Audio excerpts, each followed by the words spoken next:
కొంత జులై పిల్లలందరూ మెడికల్ షాపుల మీద పిటిషన్లు పెట్టి డబ్బులు ఇవ్వాలని చెప్పడము, మరి అదే మాదిరిగా ఆర్ఎంపీ డాక్టర్ల మీద పిటిషన్లు పెట్టి డబ్బులు ఇవ్వని చెప్పడము, చిన్న చిన్న కాన్వెంట్లు చదువుకునే వాళ్ళ మీద కూడా పిటిషన్లు పెట్టి డబ్బులు ఇవ్వాలనే పరిస్థితి పొద్దుటలో జరుగుతూ ఉంది.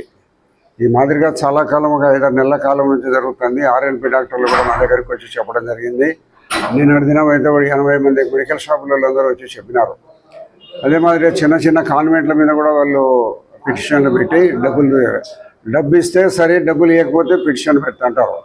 ఈ మాదిరిగా ఇది జరుగుతుంది. కొంతమంది భయపడి డబ్బులు ఇచ్చుకునే వాళ్ళు కూడా ఆర్ఎంపీ డాక్టర్లు కొంతమంది ఉన్నారు, కాన్వెంట్ స్కూల్ వాళ్ళు కొంతమంది ఉన్నారు, కొంతమంది మెడికల్ షాపులలో కూడా ఉన్నారు. ఈ పరిస్థితి గతంలో ఎప్పుడు లేదు.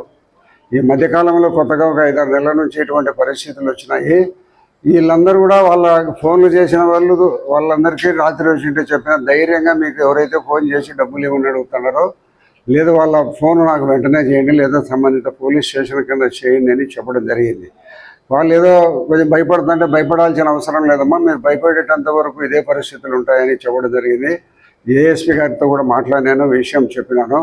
మనం వెంటనే ఎవరు ఫోన్ చేసినా కూడా ఇమీడియట్గా మేము అక్కడికి సంబంధిత పోలీస్ స్టేషన్ ఏరియాలో ఉండబడిన వాళ్ళకి మేము అక్కడికి పోలీసులు పంపించి కొంతసేపు ఎట్లా కూడా మేము వచ్చేటంత వరకు 10 నిమిషాలు ఆగి పెట్టుకునే ప్రయత్నం చేయమనండి. మేము పోయి పట్టుకొని వాళ్ళను కేసులు పెట్టి రిమాండ్ పంపిస్తాము. అట్లా కొంతమంది మీద రిమాండ్ మనం పంపిస్తే మళ్ళా వచ్చి ఆ మాదిరిగా ఫోన్లు చేసి బెదిరించే వాళ్ళు ఉండరని చెప్పడం జరిగింది. కానీ వాళ్ళు ఏమని చెప్తున్నారంటే, కొంతమంది వీళ్ళే పోయి గ్రీవెన్సీలు కలెక్టర్ గారికి ఇస్తున్నారు.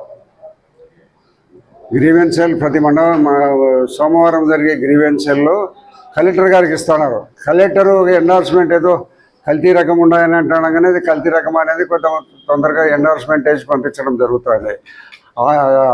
సంబంధిత ఆయమ్మ ఇన్స్పెక్టర్ గారికి నాకు రాత్రి మాట్లాడిన ఆయమ్మతో, ఎందుకమ్మా మీరు ఈ మాదిరిగా పదే పొద్దుటూరికి వస్తున్నారు, అన్ని షాపులు వెరిఫై చేస్తున్నారంటే, ఏముంది సార్, నాకు కలెక్టర్ గారి దగ్గర నుంచి నాకు రిప్రజెంటేషన్ వచ్చింది, పలానా షాపులో కల్తీ మందులు అమ్ముతున్నారు అనేది వచ్చింది, దానిపైన నేను ఎంక్వైరీకి వస్తున్నాను, ఈ మాదిరిగా మమ్మల్ని కూడా బెదిరించే పరిస్థితిలో ఉన్నారు వాళ్ళని చెప్పడం జరిగింది. సరే, సంబంధిత కలెక్టర్ గారికి కూడా ఒక లెటర్ రాసి పొద్దుటూరు పోలీసులకు అందరికీ కూడా చెప్పినాము. ఈ విషయాన్ని నివారించే పరిస్థితులు చేయాలి, లేకపోతే ఇది పెరిగిపోయే పరిస్థితి కనపడుతూ ఉంది. దాంట్లో కొంతమందికి మనం సివిల్ ప్రజలు కూడా సహకారం ఉండేటుంది. ఆ పిల్లలు చేయపోరా తెలుసుకోతే సివిల్ పబ్లిక్ అనే వాళ్ళు కూడా కొంతమందికి ఏదో చేసుకోపోని ఊరికే కొంతమంది చెప్పేవాళ్ళు కూడా ఉన్నారు. అది మంచి పద్ధతి కాదు. ఎవరైనా వ్యాపారాలలో చిన్న తప్పులు పొరపాట్లు ఉంటాయి. అది అంత పెద్ద నేరం, అంత చిన్న పొరపాటు అంత పెద్ద నేరమైనదే కాదు. కాకపోయినప్పటికీ కూడా వాళ్ళు వచ్చి కేసులు పెట్టడము, వారం రోజులు 10 రోజులు ఆ మందుల షాపును కానీ, ఆ హాస్పిటల్ను కానీ, ఆ కాన్వెంట్ కానీ సీజ్ చేయడం అనేది జరుగుతుంది. కాబట్టి భవిష్యత్తులో పోలీసులందరూ అప్రమత్తంగా ఉండి, పబ్లిక్ అంతా అప్రమత్తంగా ఉండి ఇటువంటి వాళ్ళను నిరోధించాల్సిన బాధ్యత మన అందరి మీద ఉండదని మనం గుర్తించి, ఇటువంటి పరిస్థితులు ఉత్పన్నం కాకుండా మళ్ళా కనపడకుండా ఉత్పన్నం కాకుండా ఉండాలని మీ ప్రెస్ వాళ్ళందరూ కూడా దీనికి సహకారం అందించాలి. ప్రెస్ వాళ్ళు సహకారం అందించే 50% ఆటోమేటిక్గా తగ్గిపోయే పరిస్థితి ఉంటుంది. ఎందుకంటే మీకు పొద్దుటూరులో ఉండబడిన అన్ని ప్రాంతాల సమాచారం ఏ రోజుకు ఆ రోజు తెలుసుకోగలుగుతున్నారు. కాబట్టి మీ సహకారం కూడా పూర్తిగా అందిస్తే ఈ పొద్దుటూరులో పూర్తిగా నివారించే ప్రయత్నం చేస్తాం.